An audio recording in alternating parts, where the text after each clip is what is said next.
This is the Lone Crater YouTube. We hope this video helps.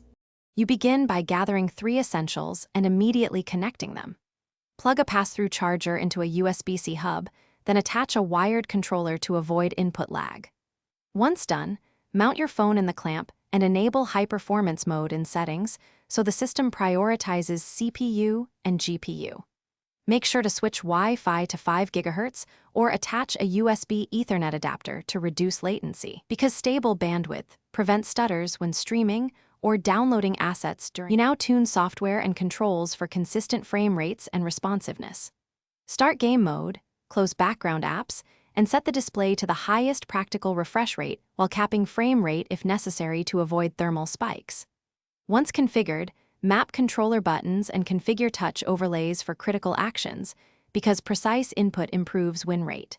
For thermals, position a fan or thermal pad to keep sustained performance. Monitor temps in real time and lower settings.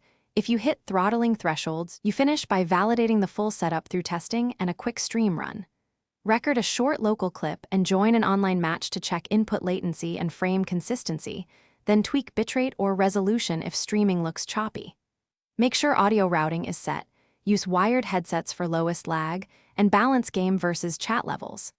If issues appear, reboot, clear the game cache, receipt cables, and the hub. These quick steps fix most connection or performance hiccups without deeper intervention.